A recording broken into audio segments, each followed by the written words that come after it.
নমস্কার, দেখছেন ETV news Bangla. আপনাদের সঙ্গে রয়েছে আমি সৌমাদিত্য। শুরু করব আমাদের এই বিশেষ অনুষ্ঠান রঙিন মাছের কষ্ট। অ্যাকোয়ারিয়ামে রঙিন মাছ বিক্রি যেভাবে আমরা দেখি বিভিন্ন জায়গায় হয়ে থাকে, আমরা সেই সমস্ত জায়গা থেকে মাছ কিনিও, কিন্তু সেই জায়গাটাই এবার বন্ধ হতে চলেছে, কারণ কেন্দ্রীয় পরিবেশ এবং বন আবহাওয়া মন্ত্রকের নয়া যে নির্দেশ এবং সেখানে পশু পাখিদের ওপর অত্যাচার বন্ধে 3টি নতুন গেজেট নোটিফিকেশন দেওয়া হয়েছে এবং তার মধ্যেই বলা হচ্ছে যে ব্যবসায়িক স্বার্থে অ্যাকোয়ারিয়ামে মাছ পোষা এবং বিক্রি করা যাবে না। সেক্ষেত্রে বেশ কিছু নিয়ম তাদের মেনে চলতে হবে যারা এই কাজটা করে থাকেন, অর্থাৎ এই ব্যবসা করে থাকেন। কিন্তু এক্ষেত্রে খুব স্বাভাবিকভাবে যে প্রশ্নটা মাথার মধ্যে আসে, অ্যাকোয়ারিয়ামে আমরা মাছ রাখি এবং দীর্ঘদিন ধরেই আমরা রেখে থাকি, কিন্তু তা সত্ত্বেও কোথাও কি এখানে মাছের প্রতি একটা ক্রুয়েলটি হচ্ছে, একটা বলা যেতে পারে অত্যাচার চলছে? সেই প্রশ্নটাই কিন্তু এই নতুন নোটিফিকেশন তুলে দিল। আর তাই নিয়ে বিতর্ক এবং তর্ক, তা নিয়ে আলোচনা করতে এই মুহূর্তে আমাদের সঙ্গে স্টুডিওতে উপস্থিত রয়েছেন দুই অতিথি। আমি পরিচয় করে দেবো একে একে। আমাদের সঙ্গে রয়েছেন সৈকত সরকার, পশুপ্রেমী, এবং তার সঙ্গে আমরা মূলত এই বিষয়টা নিয়ে আলোচনা করব যে কোথায় মাছের এই কষ্টটা, যেটা কেন্দ্রীয় সরকার মনে করছে এবং কেন্দ্রীয় বন এবং পরিবেশ মন্ত্রকের তরফ থেকে নোটিফিকেশনটা এসছে। পাশাপাশি রয়েছেন আমাদের সঙ্গে সুনির্মল দাস, যিনি ওয়েস্ট বেঙ্গল অর্নামেন্টাল ফিশ অ্যাসোসিয়েশনের সম্পাদক, অর্থাৎ রঙিন মাছের যে ব্যবসাটা, সেই ব্যবসার যে সংগঠন রয়েছে সেই সংগঠনের সম্পাদক। সুতরাং তাদের উপর মূলত কিন্তু এই যে গেজেট নোটিফিকেশনটা হয়েছে তার প্রভাবটা পড়তে চলেছে। আমি শুরুতেই একবার যাব সরাসরি সুনির্মল বাবুর কাছে। সুনির্মল দাস, জানতে চাইবো আপনার কাছ থেকে যে ঠিক কি মনে হয়, যেভাবে এই নতুন নোটিফিকেশনটা এসছে, কি মনে হয় আপনাদের ব্যবসা ক্ষতিগ্রস্ত তো হবেই, কোথাও কি মনে হয় যে যে সমস্ত রুল মেনে চলা উচিত বা বেআইনিভাবে এই ব্যাপারটা হচ্ছে বলে যেটা দাবি করা হচ্ছে সেটা আপনারা করে থাকেন? নমস্কার, শুভ সন্ধ্যা। এখানে ক্যাপশনটা দেওয়া হচ্ছে রঙিন মাছের কষ্ট। সত্যি আমরা আজকে এই নতুন অ্যাক্টের আন্ডারে এসে আমরা সত্যি খুব কষ্টের মধ্যে রয়েছি। আমাদের অ্যাকুরিয়াম ফিশ বহু পুরনো শখ। আমরা অনেকের বাড়িতেই এই রঙিন মাছ, বিভিন্ন রঙের মাছ আমরা দেখে থাকি। ছোট ছোট বাচ্চারা যেমন বিভিন্ন রঙের বেলুনে রাখতে ভালোবাসে, সেরকম আমরা যখন বড় হই, প্রাপ্তবয়স্ক হই, তাদেরকেও বিভিন্ন রং আকর্ষণ করে। এবং রঙিন মাছ এমন একটা শখ যেখানে আপনি একটা লিভিং অ্যানিমেলকে অ্যাকুরিয়ামের মধ্যে বিভিন্ন কালারের মাধ্যমে আপনি চলাচল করতে দেখতে পাচ্ছেন। তার মাধ্যমে আপনার আজকাল ইউরোপিয়ান দেশে এবং ইউএস দেশে এটাকে কালার থেরাপি হিসাবে ব্যবহার করা হচ্ছে। এবং রঙিন মাছ ফেংশুই কাজেও ব্যবহৃত হচ্ছে। রঙিন মাছ যে নতুন অ্যাক্ট এসছে সেটা আমি একটু আপনাদের সামনে আলোচনা করে নিতে চাই। 2017 মে ministry of environment, forest and climate act একটি জারি করে। সেটা গ্যাজেটের মাধ্যমে আমরা প্রকাশ পাই। তো আমরা এটা 26 তারিখে অনলাইনে গ্যাজেটের আকারে প্রকাশ হয়। তো আমরা অ্যাসোসিয়েশনের পক্ষ থেকে আমরা যখন এই রুলটি পুরো সম্পূর্ণ কপি আমরা পেলাম, তাতে আমরা অবাক হয়ে দেখলাম যে বিভিন্ন রঙিন মাছ আমরা যারা চাষের সঙ্গে যুক্ত, অ্যাকুরিয়ামের দোকানের সঙ্গে যুক্ত, একটুখানি জানতে চাইবো যে কতজন পশ্চিমবঙ্গে এই ব্যবসার সঙ্গে যুক্ত? 2 লক্ষের উপর মানুষ এই পেশার সঙ্গে যুক্ত আছেন। মানে যাদের এরকম মাছের দোকান রয়েছে নাকি যারা এই রঙিন মাছের চাষ করে? না, এখানে বেশি মেজরিটি অংশটা রঙিন মাছ তৈরি করে, চাষ করে। বুঝতে পেরেছি। আপনার কাছে আবারও আসছে। আমি তার আগে একটুখানি সৈকতবাবু আপনার কাছ থেকে জানতে চাইবো যে রঙিন মাছ আমরা দীর্ঘদিন ধরেই কিন্তু অ্যাকোয়ারিয়ামে বিভিন্ন বাড়িতেই দেখতে পাওয়া যায়। আমরা সেক্ষেত্রে বলা যেতে পারে মাছ সেখানে একটা লালন পালনের মধ্যে দিয়ে যায়, কিন্তু এটার মধ্যে কোথাও অত্যাচারের জায়গা কি থাকে? আমি এখন আজকে ট্রেনে করে আসছিলাম আর কি, ছোট একটা বগি, মানে 72 সিটের বগির মধ্যে আজকে প্রায় ওই 150 জন মতন ছিলাম। তো মানে আমরা অ্যাকুরিয়ামের মাছগুলোকে তো প্রায় মানে ওইভাবেই তো রাখি। আর এতক্ষণ এই দাদা যা বললেন মানে খুবই ঠিক কথা। মানে উনি মানে অনেক কিছু জায়গায় উনি খুব সুন্দর করে কভার করলেন যে কালার থেরাপি বা এত লোকের জীবিকা বা আমাদের এত দিনের, কারণ আমিও একসময় পুষতাম, তো এত দিনের একটা জায়গা উনি আমাদেরকে বললেন। কিন্তু যেটা কোথাও আসলো না সেটা হচ্ছে যে রঙিন মাছটা তো রোবট নয়, তো তার তো মানে প্রাণ আছে, তো সে তো একটা লিভিং বিং। তো সেই লিভিং বিংটাকে মানে মানে উনি যেটা বলছিলেন যে এই 2017-এর যে একটা, সে একটা আমিও দেখেছি, মানে এই 4টে যে ভাগ, তার মধ্যে একটা ভাগ হচ্ছে এই রঙিন মাছ আর কি। তো সেখানে আমি এই বিষয়ে একটু আপনার ইন্টারাপ্ট করছি। প্রথমে আমাদের রঙিন মাছটা কিন্তু অ্যাক্টের আন্ডারে ছিল না। না, আমি সেদিকে আমি যাচ্ছি এটা না, মানে যখন এখন তো প্রথমে এসেছে না একটা আপনি আন্ডারে। এই ব্যাপারটা শুনে নিন। আমরা তো দীর্ঘদিন ধরে আপনি নিজেই আলোচনায় প্রকাশ করলেন যে আপনি নিজে মত প্রকাশ করলেন যে আপনি নিজে রঙিন মাছ বাড়িতে আমি দেখেছেন। ব্যবসা করতাম দাদা, আমি আচ্ছা, আপনি বিজনেস করতেন, তাহলে আপনি যখন বিজনেস করতেন আপনি রঙিন মাছটা তো নিশ্চয়ই মরে যাওয়ার জন্য আপনি রাখতেন না, তাকে বাঁচিয়ে রেখে আপনি বিজনেসটা করতেন। তাহলে আমি একটুখানি বলি, মানে আমি শেষ আপনাকে করিনি, এগুলোই একটু বলছি। একটু একটু 2 মিনিট। আচ্ছা, আপনি যখন রঙিন মাছটাকে বাড়িতে ব্যবসার সাথে যুক্ত আপনি ছিলেন নিশ্চয়ই, আপনি নিজে বললেন। এখন আপনি আমাকে একটা সোজা কথার উত্তর দিন এখানে, আপনি কি নিজে মাছটাকে মেরে ফেলার জন্য রাখতেন না বাঁচিয়ে রাখার জন্য না রাখতেন? আমি তো আচ্ছা, ওনার মেরে ফেলার পয়েন্টটা, কথা আমি আপনার বলছি পয়েন্টটা না, বুঝতে মানে পেরেছেন। আপনার কথাটা একদমই ঠিক, আমি আপনাকে মেরে ফেলার কথা বলছি সৈকত না। বাবু, আপনি বলুন। কিন্তু আমি একটা ওই 3 ফুটের সিঙ্কে আমি আপনার ওই রেড মলি, ব্ল্যাক মলি বা গাপ্পির আমি ব্রিড করতাম। এই একটা 3 ফুটের ট্যাঙ্কে প্রায় 150-200টা মাছ থাকতো। তো সেই পরিবেশটা কি, আপনি মানে কি জানেন একটা গাপ্পি কতগুলো বাচ্চা দেয়? 3 মাস পর পর একটা গাপ্পি, আমরা কি- আপনি ব্রিডিং এর লাইনের সঙ্গে যুক্ত না না, নয়? আমরা কি এখানে না, না, আইনের কথা আপনি- বলতে আপনি- এসেছি? না না, আমি তো না ব্রিডিং না, এর সাথে আমাদের যুক্ত নই এখানে তো। অ্যাকুয়ারিয়াম ফিশ ইন্ডাস্ট্রি কমসে কম 60 থেকে 70 বছর ধরে এখানে চাষ হয়ে আসছে। অবশ্যই রঙিন মাছ। হয়ে আসছে, তারও এবং আগে থেকে সারা হয়ে আসছে, দেশে সারা পৃথিবীতে হয়ে আসছে। যতগুলো শপ আছে সেখানে আমাদের রঙিন মাছ কলকাতা থেকে, ওয়েস্ট বেঙ্গল থেকে 70% না, মাছ আমরা না, লাইনে এখনো পর্যন্ত দাদা একটা জিনিস পুরো একটু আইনটাতে তো এখানে কোথাও তো দিল- ব্যবসা বন্ধের কথা তো নেই দাদা। কি বলছেন আপনি? মনিটরিং আচ্ছা, এর কথা দাঁড়ান, আছে। আপনি কি আপনি লজিক একটা- জানেন? লজিক বোঝেন তো?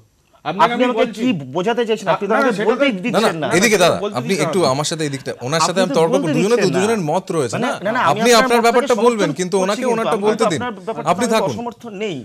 অবশ্যই এখানেই আমি সমস্তটা বলছি ঠিক যে হয়ে মানে যাচ্ছে না কোয়ালিটি এখানে। কন্ট্রোলটা হোক, মানে এই গভর্নমেন্টের এই আইনটাতে যেটা আছে, যে সেটা হচ্ছে পুরোটাতে একটা কোয়ালিটি কন্ট্রোল আছে। আচ্ছা। সেই কোয়ালিটি কন্ট্রোলটা কিরকম, যেটা প্রথমটাতেই যেটা মানে বলছে যে ওই ওই আপনি ইনভেন্টরি কথাটা আসছে, যে যেই মাছগুলো আসছে যে তারা কোথা থেকে আসছে। তো যেভাবে ওই অ্যাকোরিয়াম ফিশগুলো, যেগুলো মেরিন ট্যাঙ্কের যে ফিশগুলো আসে, আসছে। হ্যাঁ সেই মেরিন কোথা ট্যাঙ্কে, থেকে আসছে? ওগুলো আমাদের ওই সাউথ প্যাসিফিক আপনি থেকেই কি আসছে। রুলটা পুরো পড়েছেন 20টা পাতা?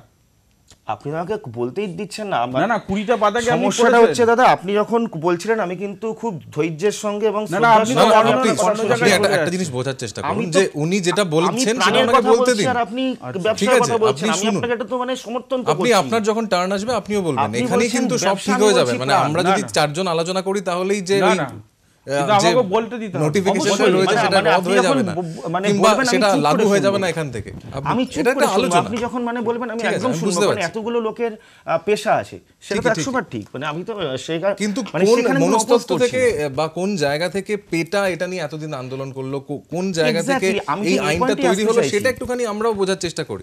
যেটা আমরাও খুব মানে প্রথমে হয়তো- বলছে, বলুন। আচ্ছা আমরা কি কেউ জানি যে এই মেরিন ট্যাঙ্কের যে মানে মাছগুলো আসে, এগুলো তো মানে অত্যন্ত দামি মাছ, আর মানে অসম্ভব সুন্দর দেখতে, মানে সমুদ্রের মাছ আমাদের ফ্রেশ ওয়াটারের থেকে অসম্ভব ভালো দেখতে, মানে অসম্ভব তার কালার, তার মেরিট, মানে এটা দাদা জানেন, মানে উনি যেহেতু আছেন, তো সেখানে যেটা কেউ বলে না, যে সেটা হচ্ছে মাছগুলো আসছে কি করে। যে প্রথম থেকেই তো আমরা তো মানে প্রায় বেশ কয়েক দশক ধরে সায়ানাইড দিয়ে এই মাছগুলোকে অবশ করে আনা হয়। কি করে হয় সেটা হচ্ছে ওই কোরাল যে রিফ, সেই কোরালের ওপরে সায়ানাইড দেওয়া হয় আর কি। তো তার থেকে সেই মাছগুলো বেরিয়ে আসে। এবার প্রায় ধরুন যদি 40,000 মাছ সেই সায়ানাইডটা মানে খায়, তার মধ্যে হয়তো আমাদের অ্যাকোরিয়ামের ট্যাঙ্ক অবধি আসে খুব বেশি হলে 100 কি 150টা। এই কথাটা কিন্তু আমার নয়, এই কথাটা বলছে আপনার ইউনিসেফের একটা রিপোর্ট। আমি আপনাকে বলছি, দাদার নিশ্চয়ই আইডিয়াটা আছে, যে সেটা হচ্ছে, একটু আমি এটা দেখে নিই, কারণ খুব বেশি সময় আমি পাইনি। আচ্ছা, এই বিষয়ে কি আমি কিছু বলতে পারি? না, আমি উনি একটু ততক্ষণ বলে নিই দেখুন দাদা। ওনার কথায়- একদমই, আমরা একটা ছোট্ট বিরতি এই জায়গা থেকে নিয়ে নিয়ে, বিরতির পর আমরা অবশ্যই ফিরে আসবো। আপনিও এই বিষয়টা দেখে নিন, এবং একই সঙ্গে ঠিক কোন জায়গা থেকে দুপক্ষের এই বাদানুবাদ, কোন জায়গা থেকে এই বিষয়টি শেষ পর্যন্ত ইমপ্লিমেন্টেড হচ্ছে, কেন্দ্রীয় সরকারি বা কী ভাবনা, সেটারই আমরা বোঝার চেষ্টা করব। এবং একই সঙ্গে ব্যবসায়িক স্বার্থ কোথায় ক্ষুণ্ণ হচ্ছে, ব্যবসায়ীরা কোথায় মার খাচ্ছেন, সেটাও একটু বলবার চেষ্টা করব, বোঝাবার চেষ্টা করব আপনাদের দুজনের মাধ্যমে। ছোট্ট একটা বিরতি নিতে হচ্ছে, বিরতির পর আবারও ফিরে আসছি, সঙ্গে থাকুন।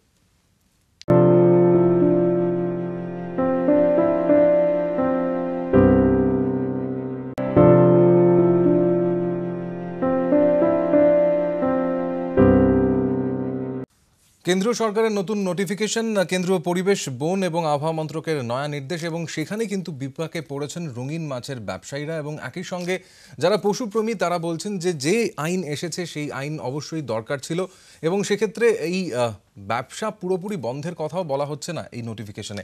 এখানে কিছু কিছু নিয়ম মেনে নেওয়ার কথা বলছে, সেইগুলোই আমি একটুখানি আপনার কাছ থেকে জানতে চাইবো সুনির্মল বাবু, যে কোথায় আপত্তি এই নতুন নিয়ম মানার ক্ষেত্রে? রুলটা হচ্ছে অ্যানিম্যাল ক্রুয়েল্টি অ্যাক্টের আন্ডারে অ্যাকুরিয়াম ফিশকে অ্যাড করা হয়েছে। দেখুন, আমরা এখানে ওয়েস্ট বেঙ্গলে থাকি, রঙিন মাছ তো আমরা অ্যাকুরিয়ামের থেকে বড় করি, কিন্তু আমাদের নদী বা পুকুর থেকে বা সমুদ্র থেকে বিভিন্নভাবে মাছ তোলা হয়, সংগ্রহ করা হয় খাবার জন্য, ফুড ফিশিংয়ের জন্য। সেখানে আমরা বাজারে প্রত্যেকেই যাই, সকালবেলায় উঠে মাছ, ওই জ্যান্ত মাছগুলোকে মরছে না, আছাড় মেরে পিটিয়ে সেগুলোকে বিক্রি করা হচ্ছে মার্কেটে, কেটে প্রকাশ্যে। সেগুলো ক্রুয়েল্টি অ্যাক্টের মধ্যে এলো না। কিন্তু আমরা কি দেখলাম এই রুলের আন্ডারে? অ্যাকুরিয়াম ফিশ দুটোভাবে আমাদের জনপ্রিয়, একটা হচ্ছে ফ্রেশ ওয়াটার, একটা হচ্ছে মেরিন ওয়াটার। আমি এখানে মেরিন ওয়াটারটাকে আগে ডিক্লেয়ার করে বলে দিতে চাই। এখন বর্তমানে যে নতুন রুলটি বেরিয়েছে তার অধীনে 90% মেরিন মাছ, প্রচলিত মেরিন ফিশ যেগুলো পোষা হয় সেগুলোকে ব্যান করে দেওয়া হয়েছে। মানে সেই মাছগুলোকে আপনি রাখতে পারবেন না। কেন? আপনি সারা পৃথিবী জুড়ে এই যে আইটেমগুলো এখানে দেওয়া হয়েছে সেগুলো অলরেডি গভর্নমেন্ট অফ ইন্ডিয়ার আলাদা মেরিন প্রোডাক্ট এক্সপোর্ট ডিপার্টমেন্টের আন্ডার থেকে অলরেডি খাবার মাছ হিসাবে এক্সপোর্ট করা হচ্ছে। তার মধ্যে আমি 2-4টে আপনাকে নাম বলে দিচ্ছি এই লিস্টে যেগুলো আছে। স্কুইল, আপনার হচ্ছে সিবাস, ইল, এই মাছগুলো। আর আরও কিছু এখানে মেরিন মাছ রয়েছে যেগুলো লিস্টের আন্ডারে রয়েছে, যেগুলো আপনি পুষতে পারবেন না। অলরেডি সেন্ট্রাল গভর্নমেন্টের বিভিন্ন ফিশারি ইনস্টিটিউট, যেমন CIFR আছে, আমি বোঝার চেষ্টা করবো আপনার কাছ থেকে, আপনাকে এই প্রশ্নটা করতে চাইবো। সেটা হচ্ছে, যখন এই আইনটা এলো, এই নির্দেশটা তো 2017 জাস্ট এই বছরই এসছে, একেবারে কি হঠাৎ করে চলে এলো নাকি কোনো রকম আভাস আপনারা পেয়েছেন? না, আমাদের সংগঠন থেকে কোনো জানানোই হয়নি, এবং আমাদের সংগঠনের পক্ষ থেকে WBOF এর পক্ষ থেকে অলরেডি আমরা মেরিন প্রোডাক্ট এক্সপোর্ট ডেভেলপমেন্ট অথরিটির সঙ্গে যোগাযোগ করেছি, অ্যানিম্যাল হাজবেন্ডারি ডায়ারিং অন ফিশারিসের সঙ্গে যোগাযোগ করেছি। তারপরে আমরা ICAR, central institute of fishery education, এবং সেন্ট্রাল গভর্নমেন্টের বিভিন্ন মৎস্য দপ্তরের সঙ্গে আমাদের WBOF এর পক্ষ থেকে যোগাযোগ করা হয়েছে।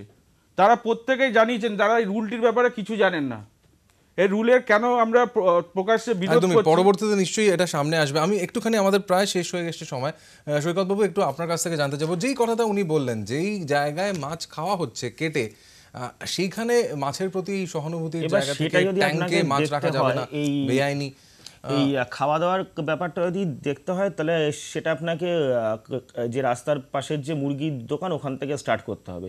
তো আমাদের এই পরিবেশে বা আমাদের এখনও মানে আমরা যে জায়গাতে আছি বা আমাদের মানসিক দর্শন যে জায়গাতে আছে, এটা এখনও মানে সম্ভব নয়। আমরা এখনও ওই গরু বা শুয়োর ইত্যাদিতে আমরা আটকে আছি। তো এই জায়গাটা বাদ দিচ্ছি, এই খাওয়া দাওয়ার মাছের জায়গাটা আলোচনা করুন, যেখানে মাছকে আপনি মেরে না না মাছেই আসছি, আমি মাছেই আসছি। কোন রুল দাদা যারা এক লাগু হলো না, না না কেন এটা বাঙালিদের বাঙালি এবং সারা দেশে এটা খাওয়া হচ্ছে মাছটাকে ধরে, এবং দেখুন আপনি যখন আবার বললেন আমি কিন্তু চুপচাপ শুনলাম। এবার তো একটু আপনাকেও তো শুনতে হবে, সেটা লজিক্যালি বলুন না। লজিক্যালি কি বলবো আপনাকে? আমি তো বলতেই চাইছি, বলতে ফেলছি, মাছকে মেরে ফেলছি, এবং একটা নতুন রুল চালু করছি। এবার আমাকে আইএসআইএস নিয়ে আলোচনা করতে হবে। একদম আমাদের সময় একেবারে শেষ হয়েছে। সৈকতবাবু আপনি জাস্ট প্লিজ একটুখানি উনি তো বলতে দিচ্ছেন না। বলুন। আমি এবার বলতে বাধ্য হচ্ছি যে আমি এতক্ষণ ধরে এটা বুঝলাম যে আমার এই দাদার মানে এই সম্পাদক দাদার যেটা মেইন আক্রোশের জায়গা, সেটা হচ্ছে যে কেন্দ্রীয় সরকার এই আইনটি এনে যেই মানে অবাধ ব্যবসাটা চলছে বা মানে প্রাণীদের উপর অত্যাচার, দাঁড়ান আগে অন্যকে বলতে দেওয়াটা শিখুন। এবার সমস্যাটা হচ্ছে যে উনারা মানে আপনার বাড়ি টিনের, একদমই আমাদের সময় একেবারে শেষ, তাই এখানেই শেষ করতে হবে। দুটো মত ওঠা গেল। একটা দিকে যেরকম ভাবে এই মাছ ব্যবসা যেরকম ভাবে চলছে, সেখানে কিন্তু কিছু কিছু জায়গায় আইন অনুযায়ী যেভাবে ব্যবসাটা করা উচিত সেটা করা হচ্ছে না বলে একটা পর্যবেক্ষণ কেন্দ্রীয় সরকারের, এবং সেই জায়গা থেকেই তারা এই বিষয়টা সামনে আনছে, এই নতুন নোটিফিকেশন সামনে আনছে। কিন্তু শেষ পর্যন্ত আদৌ কি হবে সেদিকে তো আমাদের নজর থাকবে। তবে পশুপ্রেমীরা তারা কিন্তু এটাকে সমর্থনই করছেন, সেটা বোঝাও যাচ্ছে। আপাতত এখানেই আলোচনা শেষ করতে হচ্ছে। অন্যান্য খবরের জন্য আপনারা দেখতে থাকুন ইটিভি নিউজ বাংলা। একটু পরেই অতনু আসছে আমার বাংলা নিয়ে, সঙ্গে থাকুন।